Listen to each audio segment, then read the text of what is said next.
నాగేశ్వర్ గారు ఎప్పుడూ లేనట్టుగా రైట్ అటు నేషనల్ కానీ ఇటు తెలంగాణలో ఎంపీ ఎలక్షన్స్ కానీ ఇదొక అంశం అయితే బట్ ఆంధ్రప్రదేశ్లో ఎప్పుడూ లేనంత ఉత్కంఠ కనిపిస్తోంది. అంతకు ముందు జరిగిన ఎన్నికల్లో ఎవరు గెలుస్తారన్న దానిపై ఇతమితంగా ఒక నెల రోజులు 15 రోజుల ముందు ఒక అంచనాకు వచ్చేసిన బట్ ఎప్పుడూ లేనట్టుగా ఆంధ్రప్రదేశ్లో ఇప్పుడు ఎవరు వస్తారన్న దానిపైన కొందరు బయటికి బాహటంగా కొన్ని ప్రకటనలు చేస్తున్నప్పటికీ లోలో ఉన్న కొన్ని అనుమానాలు వాళ్ళని తొలిచేస్తున్నాయి.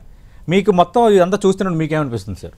అంటే ఫలితం ఎలా ఉంటుందో చెప్పలేని పరిస్థితికి రావటానికి కూడా కారణం చాలా స్ట్రాంగ్ ఫ్యాక్టర్స్ అటు ఇటు ఉండడం. సార్ అల్టిమేట్గా అనుకుంటున్నంత నేరోగా ఉంటుంది ఆ కంటెస్ట్, లేదా ఏదో ఒక పార్టీకి క్లారిటీగా మెజారిటీ వస్తుందో చెప్పలేము. ఎందుకంటే మన దేశంలో ఓటు కౌంట్కు సీట్ కన్వర్షన్కు సంబంధం లేదు. ఎందుకంటే మనది first past post electoral system కనుక ఏ కాన్స్టిట్యున్సీకి ఆ కాన్స్టిట్యున్సీలు ఉదాహరణకు ఒక 30 కాన్స్టిట్యున్సీలో సుమారు 1000 ఓట్ల మేడతో పార్టీ గెలిచింది.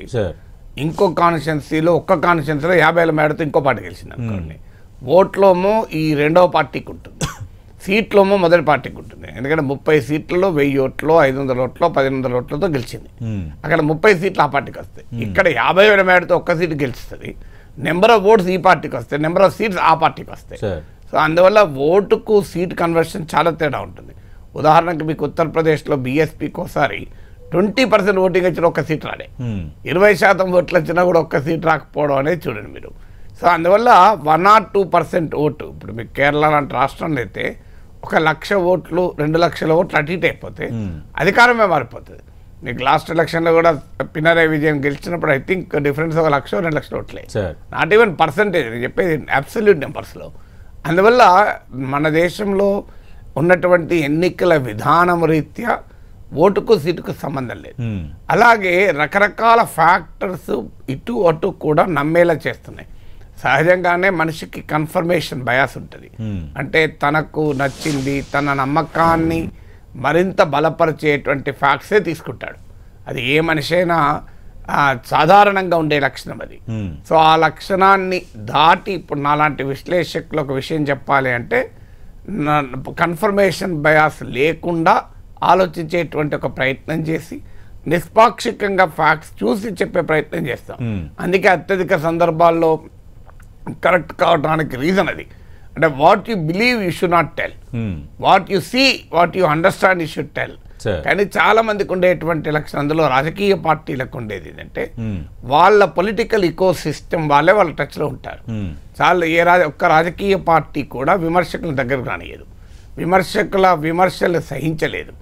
విమర్శకులు కాదు, తమ అభిప్రాయానికి భిన్నమైన అభిప్రాయం చెప్పితే సహించలేని ఒక రాజకీయ సంస్కృతి మన దేశంలో ఉంది. అందువల్ల నిజాలు ఒప్పుకోరు.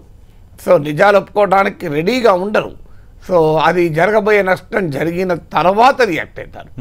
నాకు ఇప్పటికి గుర్తు 2018లో చంద్రబాబుకు దడ పుట్టించి 8 అంశాలను ఒక వీడియో పెట్టాను. ఈ మధ్య కోస్తా ఆంధ్ర నుంచి ఒక తెలుగుదేశం పార్లమెంట్ నియోజకవర్గ ఇన్ఛార్జ్, ఒక పార్లమెంట్ నియోజకవర్గానికి ఇన్ఛార్జ్, ఆయన నాకు ఫోన్ చేసి గుర్తు చేశాడు, సార్ మీరు 2018లో పెట్టినప్పుడు మిమ్మల్ని ఇలాగే అన్నారు సార్, కానీ ఏమైంది సార్ మా వాళ్ళు ఓడిపోలేదా?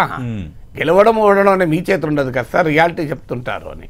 సో ఎందుకంటే 2018లో ఈ మాట చెప్పినప్పుడు చంద్రబాబు నాయుడు నాగేశ్వర్కి ఏదో ఓడిపోవాలని కోరుకున్నట్టు మాట్లాడారు. ఏమైంది రియాలిటీ? కిందలు ఒప్పుకున్నా నాయకులు ఒప్పుకోరు. సో నాకు ఆ రోజు ఒక సీనియర్ మంత్రి ఎయిర్పోర్ట్లో కలిస్తే నేను అడిగాను ఎలా ఉంది అని. సార్ మీరే చెప్పారు కదా సార్ అన్నాడు. ఇప్పటికి ఉంది ఆ వీడియో యూట్యూబ్లో. సో అందువల్ల మనం రియాలిటీ చెప్పినా ఇటు జగన్ ఒప్పుకోవడం, చంద్రబాబు ఒప్పుకోవడం. సో వాళ్ళందరూ వాళ్ళకు చుట్టూ ఉండేటువంటి వాళ్ళ అభిప్రాయాలకు నచ్చే వ్యక్తులు పెట్టుకుంటారు, వాళ్ళే చెప్పి వింటుంటారు. కేసీఆర్ అన్నాడు ఆ చివరి వరకు. కేసీఆర్ ఇల్లే కదా, నేను దుబ్బాక ఎన్నికకు ముందు ఈ యొక్క సందర్భంలో నన్ను ఏదో అంశం పైన మాట్లాడితే కేసీఆర్ ఫోన్లో చెప్పాను, బీజేపీ గణనీయంగా పెరుగుతోంది, మీకు సవాల్గా మారుతుంది. ప్రొఫెసర్ గారు బీజేపీ ఎక్కడండి, మీరు పడే ఉంటారు అన్నారు. ఏమైంది? దుబ్బాకలో ఓడిపోయింది, హుజరాబాద్లో ఓడిపోయింది, నానా బీభత్సమైంది. ఆఖరికి ఆ బీజేపీ సృష్టించిన దెబ్బే చివరికి కాంగ్రెస్కి ఉపయోగపడి బీఆర్ఎస్ పతనానికి కారణమైంది. సో అంత సీనియర్ రాజకీయవేత్త, రాజకీయాల్ని అపోషణ పట్టినటువంటి నాయకుడు కదా కేసీఆర్. అలాంటి నాయకుడు అంగీకరించాడు. సో ఎన్నికలకు ముందు ఎవరు చెప్పినా అంగీకరించారు నాయకులు. వాళ్ళకి ఏంటంటే selective exposure, selective perception, selective retention and communication థియరీలో 3 సిద్ధాంతాలు ఉంటాయి. సార్ అంటే తనకు నచ్చేవే చూస్తాడు, నువ్వు వింటాడు, తమకు నచ్చేవే నచ్చిన విధంగానే అర్థం చేసుకుంటాడు, తనకు నచ్చినవే గుర్తుంచుకుంటారు. ఇది ఒక పార్టీకి ఒక నాయకునికి కాదు, ఇది ఇరువైపులా ఉంటాయి. అలాంటప్పుడు ఇరువైపులా కూడా స్ట్రాంగ్ ఫ్యాక్టర్స్ ఉన్నప్పుడు, ఇరువైపులా కూడా స్ట్రాంగ్ ఫ్యాక్టర్స్, ఏ ఫ్యాక్టరు ఏది ఓటర్లపైన అల్టిమేట్ ప్రభావం చూపిందో చెప్పలేం, కానీ ఇరువైపులా కూడా క్లెయిమ్స్ అండ్ కౌంటర్ క్లెయిమ్స్కు స్ట్రాంగ్ ఫ్యాక్టర్స్ అయితే ఉన్నాయి. అందువల్ల ఇందులో ఏ ఫ్యాక్టరు ఏది పనిచేసిందో తెలియక రాజకీయ పార్టీలు భయపడుతుంటారు. మీరు వైఎస్ఆర్ కాంగ్రెస్ పార్టీ నాయకులు ఆఫ్ ద రికార్డ్ అడగండి, సార్ మా నాయకుడు 150 ఎబో అంటున్నారు, కానీ సార్ ఎక్కడో కొట్టింది సార్, డెవలప్మెంట్ లేదన్న భావన గట్టిగానే ఉంది సార్, యూత్ మాకు వ్యతిరేకంగా ఉన్నారు సార్, ఈ అన్ఎంప్లాయ్మెంట్ కూడా బాగా సమయం ఏదో స్కీమ్లు ఇచ్చాం కానీ మాకు 1000-2000 రావడం కాదు కదా, నా బిడ్డకు జాబ్ వస్తలేదని ఫీలింగ్లో ఉన్నారు సార్. సో ఎక్కడ రూరల్ ఏరియాస్లో లబ్ధిదారులు ఓకే, కానీ ఏవో సార్ చంద్రబాబు నాయుడు కూడా పథకాలు ఇస్తానన్నాడు కదా అని అనుకుంటున్నారు సార్ అని వైసీపీ వాళ్ళు అంటారు ఆఫ్ ద రికార్డ్. మీరు టీడీపీ వాళ్ళని అడగండి ఆఫ్ ద రికార్డ్, మరి చంద్రబాబు నాయుడు చెప్తున్నాడు కానీ సార్ మీరు సార్ నిజమా సార్ మాకు ఏమో సార్ అనుమానం, ఏదో వైఎస్ఆర్ కాంగ్రెస్ పార్టీకి ఏ సామాజిక వర్గాలు అయితే 2019లో ఓటేసే వాళ్ళు మోరాలెస్ ఆ పార్టీతోనే ఉన్నారు కదా sir. So SC ST minority Reddy women factor కూడా చాలా పెద్ద ఎత్తున జగన్కు పడ్డది సార్.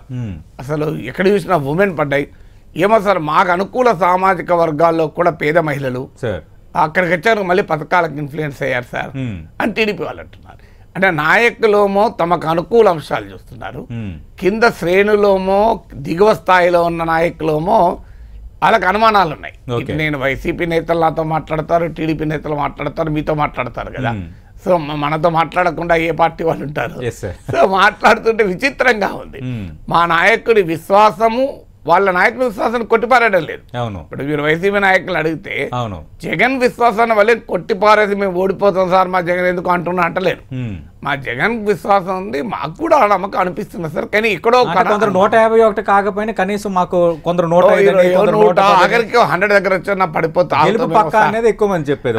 అంటే తెలుగుదేశం వాళ్ళు ఏమంటున్నారు, ఏమో సార్ మాకే ఉన్నట్టు కనబడుతుంది అని.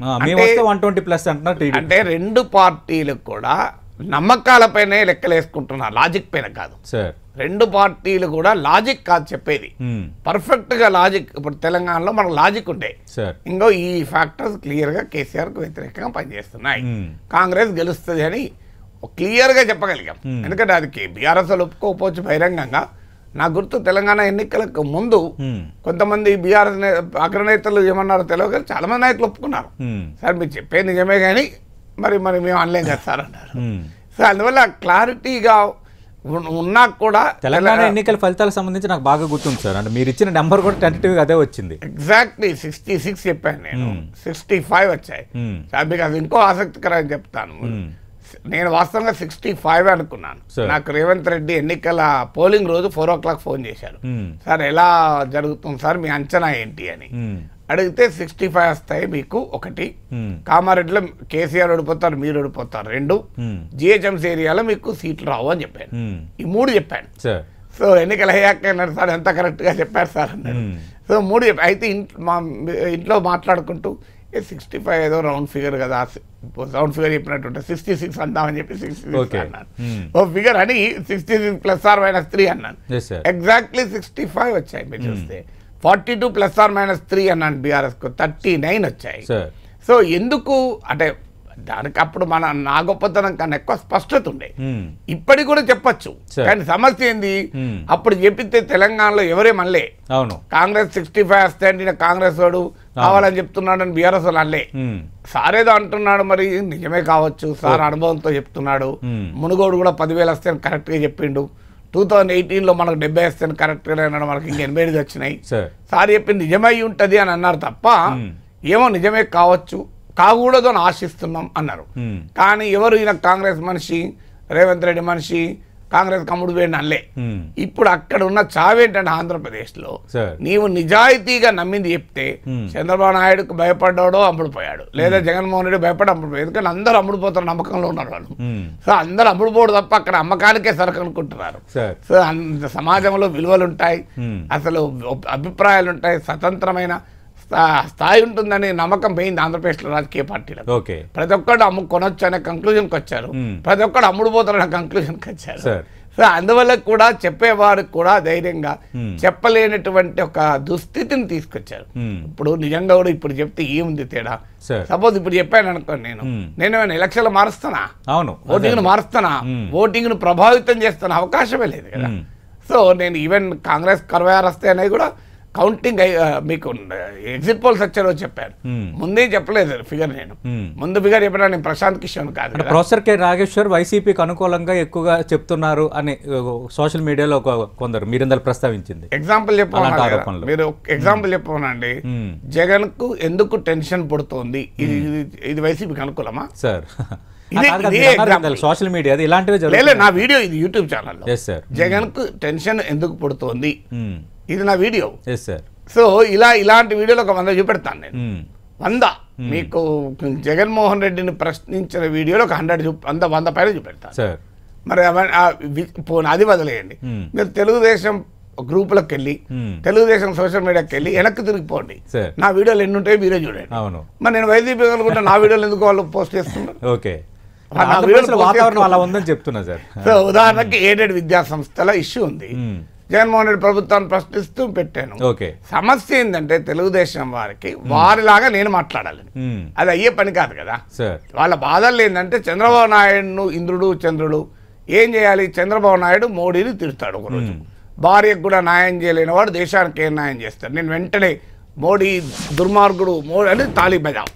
తర్వాత మళ్ళీ ఒక 5 ఏళ్ల తర్వాత చంద్రబాబు నాయుడు వచ్చి మోడీ విశ్వగురు, మోడీ వ్యక్తి కాదు శక్తి అంటాడు. నేను అవును, మోడీ వ్యక్తి కాదు శక్తి అనాలి. లేదు, చంద్రబాబు నాయుడు ఒకరోజు వచ్చి వాలంటీర్లు అక్రమ మహిళలు రవాణా చేస్తున్నారంటాడు. నేను వెంటనే వాలంటీర్లు అక్రమ మహిళలు రవాణా చేస్తున్నారు సతీష్, వీళ్ళ సంగతి తేల్చాలనాలి వెంటనే. మళ్ళీ ఒక నెల తర్వాత చంద్రబాబు నాయుడు వచ్చి వాలంటీర్లరా మీకు 5,000 కాదు నేను 10,000 ఇస్తానంటాడు. నేను వెంటనే వాలంటీర్లు చాలా గొప్పోళ్ళు అనాలి. అరే ఒక్కరోజేమో ఈ చట్టం చాలా గొప్పది, ల్యాండ్ టైటిలింగ్ యాక్ట్ కేశవ అసెంబ్లీలో మాట్లాడింది, ఇది రాజస్థాన్లో ఉంది, ఆస్ట్రేలియాలో ఉంది, ఇది చాలా గొప్ప చట్టం అంటాడు. అప్పుడు నేను వెంటనే ల్యాండ్ టైటిలింగ్ యాక్ట్ చాలా గొప్ప చట్టం సతీష్ అన్నాడు. మళ్ళీ వెంటనే వచ్చి ఈ చట్టం తెచ్చి మీ ఆస్తులు తీసుకెళ్తున్నాడు జగన్ అంటాడు చంద్రబాబు. నేను వెంటనే ఆస్తులు తీసుకెళ్తున్నాడు అలా. ఎట్లా సాధ్యం? ఒకరోజు పవన్ కళ్యాణ్ తిడతారు 5 ఏళ్ల క్రితం, మళ్ళీ 5 ఏళ్ల తర్వాత పవన్ కళ్యాణ్ చాలా గొప్ప అంటాడు. తిట్టినప్పుడు నేను తిట్టాలి పవన్ కళ్యాణ్, మెచ్చుకున్నప్పుడు నేను పవన్ కళ్యాణ్ మెచ్చుకోవాలి. ఎట్లా సాధ్యం?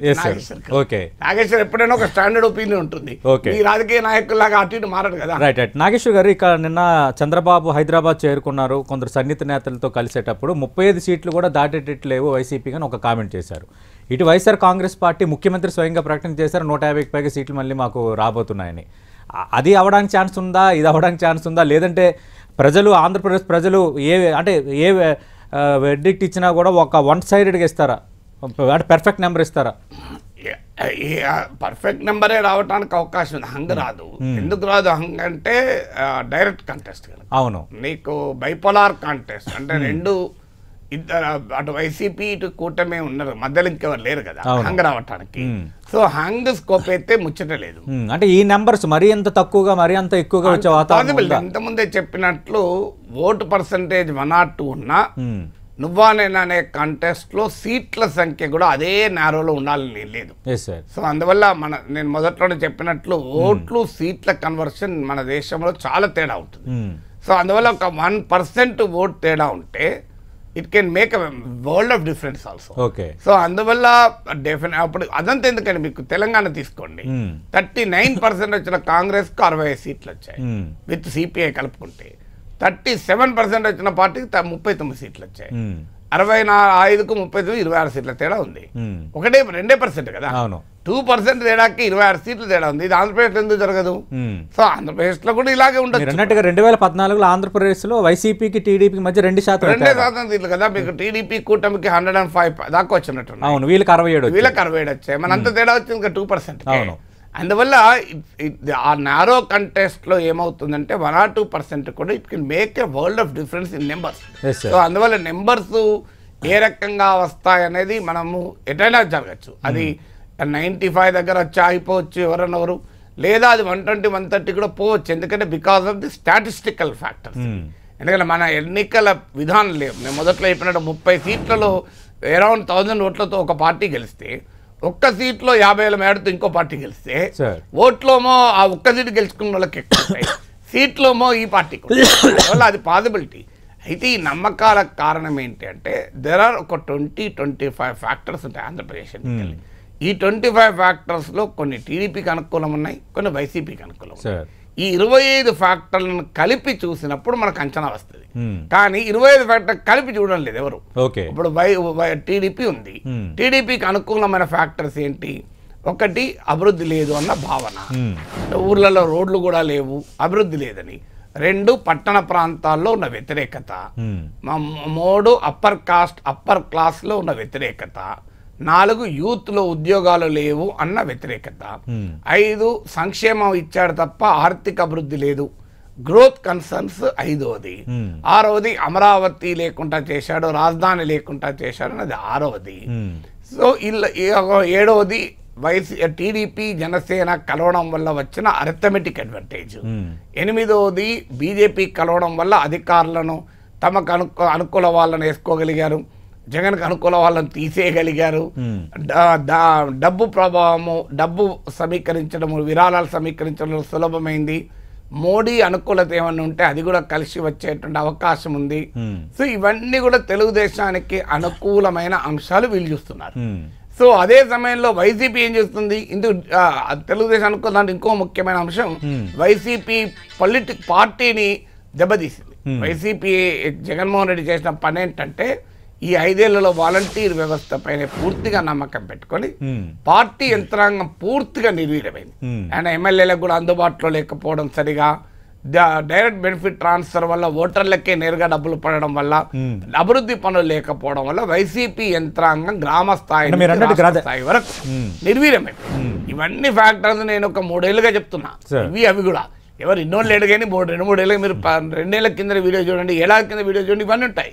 ఇలా కొత్తగా చెప్తున్న అంశం కాదు. ఇవన్నీ వైసీపీకి వ్యతిరేకంగా ఉన్న అంశాలు టీడీపీ నమ్ముతున్నది. ఇక వైసీపీకి అనుకూలమైన అంశాలు వైసీపీ నమ్ముతోంది. మాకు సంక్షేమ పథకాల లబ్ధిదారులు ఉన్నారు, ఇన్ని లక్షల మందికి ఇన్ని లక్షల కోట్లు మేము అకౌంట్లో వేసాం, ఉమెన్ ఓటర్స్ మాకు భారీగా వస్తారు, social combination SC ST minority Reddy ఓటర్లు ఇప్పటికీ వైసీపీతోనే ఉన్నారు, కాపుల్లో కూడా పేదలు మాకే వేశారు, మెజారిటీ కాపులు అటుపోయినా కాపు పేదలు మాకే వేశారు. సో ఈ గ్రామీణ ప్రాంతాల్లో మాకు బలంగా ఓటు వేశారు అనే లెక్కలు వైసీపీ వేసుకుంటోంది. సో టీడీపీ లెక్కలు టీడీపీకి మేము భూమి పైన బాగానే బెదిరించాం జనాన్ని. సో జగన్ వస్తే భూమి పోతుందేమన్న భయం. లోకల్ వైసీపీ నేతలు రకరకాల ఇసుక దందాలు, మద్యం దందాలు, భూ కబ్జాలు వీటితో విసిగిపోయి ఉన్నారు. ఆ లోకల్ ఎమ్మెల్యేల పట్టున వ్యతిరేకత జగన్ కూడా దెబ్బతీస్తుంది. ఇలాంటి ఫ్యాక్టర్స్ అన్ని టీడీపీ నమ్ముతుంది. అదే సమయంలో వైసీపీ ఫ్యాక్టర్స్ చంద్రబాబు నాయుడు పైన నమ్మకం లేదు. చంద్రబాబు నాయుడు ఎన్ని చెప్పినా పథకాలు చెప్పినా జగన్మోహన్ రెడ్డికి ఉన్న క్రెడిబిలిటీ కాన్ఫిడెన్స్ ఉండదు. సో బీజేపీ అంటీ పట్టనట్టుంది, మేనిఫెస్టో కూడా ముట్టుకోలేదు, మోడీ మెచ్చుకోలేదు.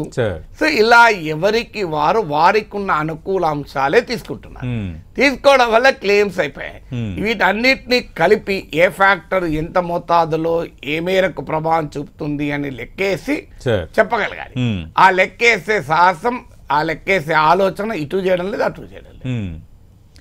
అంటే ఇప్పుడు వీళ్ళు కొన్ని ఇష్యూస్ని స్పెసిఫిక్గా చెప్తున్నారు సార్. మీరు ఇందాక అన్నట్టుగా AP land titling act impact చాలా బలంగా పడింది. లాస్ట్ 7 to 8 డేస్లో ఇది ఒక మేజర్ షిఫ్ట్కి కారణమైందని ఎక్కువ మంది తెలుగుదేశం పార్టీ నేతలు మాకు అనుకూలించే అంశాల్లో అది ప్రముఖంగా చెప్తున్నారు. మీకేమనిపించింది సార్ దానిపై?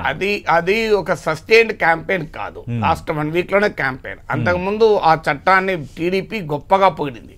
నేను అందుకే చెప్పింది ముందు, కేశవ్ అసెంబ్లీలో పొగిడాడు, చాలా గొప్ప చట్టం, పదం వాడింది ఇదే, చాలా గొప్ప చట్టం అని పొగిడారు. నీతి ఆయోగ్ చట్టం అది. చివరి నిమిషంలో ప్రశాంత్ కిషోర్ ఐడియానో ఎవరి ఐడియానో దాన్ని పట్టుకొచ్చారు. అది ఎంతో కొంత జనాన్ని భయపెట్టిన మాట నిజం. సో దానికి కారణం కూడా ఏంటంటే వైసీపీ స్థానిక నేతల భూ కబ్జా ఆరోపణలు కూడా ఉన్నాయి. సో దాంతో లింక్ చేసుకుని ప్రజలు చూసినప్పుడు ప్రజల్లో ఆ భయం పెరిగింది. కేవలం ఆన్ పేపరు టీడీపీ ప్రచారంతో పెరగలే. స్థానికంగా వైసీపీ నేతల అగడాలు ఉన్న చోట ప్రజలు ఆ లోకల్ వైసీపీ లీడర్ భూ కబ్జాలను ఈ టైటిలింగ్ యాక్ట్ పైన అనుమానాలు మ్యాచ్ ఈ రెండు మ్యాచ్ చేసుకొని భయపడ్డ మాట నిజం. ఓకే, కానీ అది వైసీపీ వ్యతిరేక వర్గాలలోనే భయాన్ని పెంచిందా, జగన్ అనుకూల వర్గాలు కూడా నమ్మాయా? అది క్లారిటీగా మనకు అర్థం కావాలి. జగన్ అనుకూల వర్గాలు లేదా తటస్థ ఓటర్లు నమ్మితే దెబ్బ తగులుతుంది, లేదు అది జనం ఆల్రెడీ జగన్ వ్యతిరేకించే వాళ్ళు ఇంకొద్దిగా వ్యతిరేకించడానికి ఉపయోగపడింది అనుకోండి, అది దానివల్ల ప్రయోజనం ఉండదు. అది సస్టైన్డ్ క్యాంపెయిన్ అయి ఉంటే మనకు ఇంకా ఎక్కువ ఇంపాక్ట్ ఉండేది. చివరి 1 వీక్లో అదొక ఎలక్టోరల్ అంశంగా తీసుకొచ్చారు. వైసీపీ నిజంగా చెప్పాలంటే దాన్ని ఎఫెక్టివ్గా కౌంటర్ చేయలే, అసలు చేసే అవకాశం ఉండి కూడా చేయలే. మీకు ఉదాహరణకు దీన్ని టీడీపీఏ పెట్టింది, ఇది మోడీ చట్టం, మోడీని దీన్ని రద్దు చేయమంటాడా అని జగన్ అడిగాడా? ఎందుకంటే మోడీని అడగలేని ఒక నిస్సహాయత కూడా వైసీపీకి ఉంది. సో అందువల్ల ఏ వైసీపీ నాయకుడు కూడా ఇది నరేంద్ర మోడీ చట్టం, మరి నరేంద్ర మోడీని రద్దు చేయమని చెప్పమనండి, లేదా నరేంద్ర మోడీ చెప్పమనేది మాకు సంబంధం లేదని అని అడిగారా? నాలాంటి వాడు అడిగాడు కానీ వైసీపీ అడగలే. కారణం ఏంటంటే మళ్ళీ బీజేపీని అడగలేని నిస్సహాయత. సో అందువల్ల ఆ చట్టం నిజంగానే జనం నమ్మితే జగన్కు నష్టం జరగడం ఖాయం. అది నమ్మారా లేదా, నమ్మితే ఏ వర్గం నమ్మింది? ఆల్రెడీ నిన్ను నమ్మే వాళ్ళు మళ్ళీ నమ్మారు, ఏం లాభం? సరైన స్థితిలో కౌంటర్ అయితే చేయలేదని వైఎస్ఆర్ కాంగ్రెస్ పార్టీలో కూడా మెజార్టీ అభిప్రాయం ఉంది. నిజమే అది కదా సార్. అప్పటికే జగన్మోహన్ రెడ్డిలో అలసట కనబడ్డది. మీరు గమనిస్తే వైసీపీ కోమో ఒక్క జగనే క్యాంపెయినర్, టీడీపీ కోమో చంద్రబాబు నాయుడు, లోకేష్, పవన్ కళ్యాణ్, మోడీ, అమిత్ షా, ఇంతమంది క్యాంపెయినర్స్. ఇంకొక ముఖ్యమైన విషయం ఏంటంటే ఎప్పుడు కూడా ఫస్ట్ బ్యాటింగ్ చేసిన వాళ్ళకన్నా ఫాలో ఆన్ అయిన వాళ్ళు ఎక్కువ కసితో ఆడతారు. ఎందుకంటే టీడీపీ ఏమో కసితో ఉంది, మీకు వైసీపీ కార్యకర్తల్లో శ్రేణుల్లో ఆ కసి కనిపించలే. అంటే ఎప్పుడు కూడా ఓడించాలి అనే కసి ఎక్కువ ఉంటుంది గెలిపించాలనే కసి కన్నా. నెగటివ్ కసి ఎప్పుడు కూడా ఎక్కువ ఉంటుంది పాజిటివ్ కసి కన్నా. సో టీడీపీ పార్టీ యంత్రాంగం వైసీపీ పార్టీ యంత్రాంగం నిర్వీర్యం చేసుకోవడం వల్ల దిగువ స్థాయి వరకు పనులు లేవు కనుక డబ్బులు లేవు, డైరెక్ట్ బెనిఫిట్ ట్రాన్స్ఫర్లో ప్రజలు మా దగ్గర రావడం లేదు. సో ప్రజలకు అవసరమైతే సచివాలయానికి పోతున్నారు, అకౌంట్లో డబ్బులు పడుతున్నాయి. సో ఇక స్థానిక వైసీపీ నేత అవసరమే ప్రజలు లేకుండా పోయింది. మీరు అన్నట్టు ఒక రకంగా మంచి పద్ధతి అయినా పార్టీ పరంగా ప్రజలకు ఉపయోగం, కానీ పార్టీకి నష్టం. ప్రజలకు డెఫినెట్ గా ఉపయోగం, ఎందుకంటే మిడిల్ మెన్ లేకుండా ఉంటారు. ఈ రాజకీయ యంత్రాంగం పైన ఆధారపడడం ప్రజలకు ఉండదు, ప్రజలు ఎంపవర్ అవుతారు, కానీ పార్టీ డిసెంపవర్ అవుతుంది. ఎందుకంటే అల్టిమేట్ గా ప్రజల్ని పోలింగ్ బూత్ తీసుకురావాల్సింది పార్టీ కదా. పార్టీ కార్యకర్తలు, శ్రేణులు ఒక రాజకీయ వ్యవస్థలో కీలకం. ప్రజల్ని జగన్ ఎంపవర్ చేస్తున్నాను నేను అనుకున్నాడు. సో నాకు ప్రజలే నేరుగా కాంటాక్ట్ వీళ్ళపైన ఎందుకు ఆధారపడాలని ప్రాసెస్ లో పార్టీని డిసెంపవర్ చేసి, సో పార్టీని డిసెంపవర్ చేసినా కూడా గ్రామాల్లో ఒక వర్గం టీడీపీ ఉంటే ఒక వర్గం వైసీపీ ఉంటుంది. అవునన్నా లేకున్నా అలిగినా గులిగినా ఉండాల్సిందే. సో అలా వైసీపీతో రిటైన్ అయ్యింది ఆ వర్గం. కానీ ఆ టీడీపీ జనసేనలో ఉన్నంత కసి మీకు వైసీపీలో కనబడలే. ఆ కసితో పనిచేయడం వల్ల కూడా మనకు కూటమి అనుకూలంగా ఉందన్న ఒక రాజకీయ వాతావరణం కలగటానికి కూడా కారణం అది. ఎందుకంటే వారేమో కసితో పనిచేశారు, వీళ్ళలో ఆ కసి లేదు, కొంత సైలెంట్ యాక్టివిటీ లాగా రిలేటివ్లీ కనబడ్డది. సో 2019లో వైసీపీ నేతలు కార్యకర్తలు ఎంత కసిగా పనిచేస్తారు, 2024లో పనిచేయలే. సో అందువల్ల అయితే అల్టిమేట్ గా జగన్ నమ్మకం ఏంటి, ఎవరు కసితో పనిచేసినా పని చేయకపోయినా పోలింగ్ బూత్ లో బటన్ నొక్కేది నా లబ్ధిదారుడు. సో నా పెన్షన్ పడ్డవాడు నాకే నొక్కుతాడు, నా వాహన మిత్ర పడ్డవాడు నాకే నొక్కుతాడు, నా ఆరోగ్యశ్రీలో లబ్ధి పొందినవాడు నాకే నొక్కుతాడు, నా తల్లి దీవెనలో లాభపడ్డవాడు నాకే నొక్కుతాడు, నా కాపు నేస్తంలో లాభపడ్డవాడు నాకే నొక్కుతాడు, నా రైతు భరోసాలో లాభపడ్డవాడు నాకే నొక్కుతాడు, నా కళ్యాణ లక్ష్మి షాదీ ముబారక్ లో లాభపడ్డవాడు నాకే నొక్కుతాడు అని ఆయన నమ్మకంలో ఉన్నాడు. సో అది నొక్కుతారా నొక్కడా మన 4 తారీఖు తెలుస్తుంది. రైట్. అంటే ఓటింగ్ శాతం బాగా పోలైంది, ఒక ప్రభుత్వం పైన వ్యతిరేకత ఉన్నప్పుడే ప్రజలు కసితో ఓటేసినప్పుడు ఇంత పర్సెంటేజ్ పెరుగుతుందని కొన్ని లెక్కలు చెప్తున్నారు. దాన్ని మనం నమ్మొచ్చా? నిజంగా పెరిగిన ఓటింగ్ శాతం అనేది ప్రభుత్వ వ్యతిరేక ఓటుగా చూడాలా, లేదంటే ప్రభుత్వ అనుకూల ఓటు కూడా చూడొచ్చా? ఇప్పుడు నాగేశ్వర్ చెప్తే తెలుగుదేశంలో మళ్ళీ చిరెత్తుకలేస్తారు ఇప్పుడు. కానీ ప్రశాంత్ కిషోర్ చెప్పాడు. ప్రశాంత్ కిషోర్ ఇప్పుడు తెలుగుదేశానికి ఆరాధ్య దైవం కదా సార్. నిన్న మొన్నటి దాకా తెలుగుదేశం అనుకూల యాంకర్లు, మీడియా, ప్రశాంత్ కిషోర్ దేశద్రోహి, అసలు ప్రజాద్రోహి, సమాజ కంటకుడు, చీడపురుగు అని చెప్పారు ప్రశాంత్ కిషోర్ జగన్ వైపు ఉన్నప్పుడు. ఇప్పుడు సడన్ గా ప్రశాంత్ కిషోర్ ఒక అవతార పురుషుడు, ప్రశాంత్ కిషోర్ అంత విజ్ఞానవంతుడు, ప్రశాంత్ కిషోర్ అంత రాజకీయ పండితుడు ఎవరు లేరని ఇప్పుడు చెప్తున్నారు. అది కానీ నేను అందుకే ప్రశాంత్ కిషోర్ చెప్పింది చెప్తున్నా. ప్రశాంత్ కిషోర్ చాలా స్పష్టంగా ప్రతి ఇంటర్వ్యూలో, మీకు ఉదాహరణకు కరణ్ తాపర్కి ఇంటర్వ్యూ చూడండి, ప్రతి ఇంటర్వ్యూలో రిపీటెడ్గా ప్రశాంత్ కిషోర్ చెప్తున్నాడు. నాగేశ్వర్ 2 ఏళ్ల నుంచి 3 ఏళ్ళు కాదు 5 ఏళ్ళ నుంచి చెప్తున్నది అని చెప్పాడు. మన భారతదేశంలో ఎన్నికల చరిత్ర చూస్తే ఓటు శాతానికి ఫలితం యొక్క డైరెక్షన్కు ఎలాంటి సంబంధము లేదు. ఓట్ల శాతం పెరగడానికి రిజల్ట్కు సంబంధం లేదు. మీకు ఒక్క ఉదాహరణ చెప్తాను. మోడీ 2014, 2019లో మోడీ రైస్తో చూడండి, 2 సందర్భాల్లో ఓటింగ్ పెరిగింది. మరి మోడీ ఓటింగ్ పెరిగినప్పుడే మోడీ గెలిచాడు, ఓడిపోలే. అందువల్ల అల్టిమేట్ గా ఒక బలమైన ఎమోషన్, అంటే ఒక ప్రభుత్వాన్ని ఓడించాలనే ఎమోషన్ అయినా, ప్రభుత్వాన్ని గెలిపించాలనే ఎమోషన్ అయినా, ఈ 2 ఎమోషన్లో ఏదో ఒక ఎమోషన్ ఆవహిస్తే ప్రజలు ఎక్కువ ఓటేస్తారు. కానీ అది ఏ ఎమోషన్ ఎక్కువ ఉండదు, మీరు అన్నట్లు నెగిటివ్ ఎమోషన్కి స్కోప్ ఎక్కువ ఉంటుంది. కానీ ఖచ్చితంగా నెగిటివ్ ఎమోషన్ ఉండాలని రూల్ లేదు. అయినా ఆంధ్రప్రదేశ్లో ఓట్లు పడకుంటే ఎక్కడ పోతాయండి ఇద్దరు డబ్బులు ఇచ్చాక? ఇప్పుడు మీకు ఓటింగ్ పర్సంటేజ్ పెరగడంలో వేవ్ యాంటీ గవర్నమెంట్ వేవా, ప్రో గవర్నమెంట్ వేవా కాదు, ప్రో మనీ వేవ్ అది. ఇప్పుడు ఈ పార్టీ దగ్గర 2000, ఆ పార్టీ దగ్గర 2000 తీసుకున్నాడు, ఓటేయకుంటే ఎట్లా పోతారు చెప్పండి నాకు? ఎందుకంటే ఎవరికోరికైతే వేయకపోతే ఇద్దరు వచ్చి డబ్బులు వాపస్ అడుగుతారు. సో అందువల్ల ఓటు వేయాల్సిందే ప్రజలు. మీకు తెలుగుదేశం, వైసీపీ చాలా సామరస్యంగా ఓట్లు డబ్బు పంచారు. మీరు గమనించండి, టీడీపీ ఎక్కడన్నా ఒక్క కంప్లైంట్ చేసిందా వైసీపీ వాళ్ళు డబ్బు పంచారని? చేయలేదు. వైసీపీ ఎక్కడన్నా ఒక్క కంప్లైంట్ చేసిందా టీడీపీ డబ్బు పంచిందని? అసలు మీకు ఆశ్చర్యం వేస్తుంది. టీడీపీ, వైసీపీ కూడబలుకొని డబ్బు పంచారు, ఎక్కడ ఆరోపణ లేవు. మీకు ఇంకొక ఆశ్చర్యం చెప్తాను. ఇప్పుడు మాచర్లది, పిన్నెల్లి ఇంత మాట్లాడుతున్నారు కదా, టీడీపీ ఇప్పటికైనా రీపోలింగ్ అడిగిందా? నేను చెప్పాను, నాకు గుర్తులు లేదు. రీపోలింగ్ అడిగిందా? అడగలేదు. మరి ఎందుకు అడుగుతలేరు? అరే ఈవీఎం పగలగొట్టిన దగ్గర రీపోలింగ్ అడగరా? నాకు అర్థమే కాదు అసలు నిజంగా ఇప్పటికీ. అసలు మొత్తం మాచర్ల కాన్స్టిట్యూన్సీలో రీపోలింగ్ అడగాలి కదా. ఇప్పుడు పిన్నెల్లి సోదరులు వెళ్ళి ఈవీఎం పగలగొట్టి వైసీపీ వారు ఇంత హింసాకాండ సృష్టిస్తే అసలు రీపోలింగ్ ఎందుకు డిమాండ్ చేస్తలేరు అన్న దానికి ఆన్సర్ లేదు. సో నిజంగానే ఇప్పుడు రీపోలింగ్ అయితే టీడీపీ డిమాండ్ చేయాలి కదా.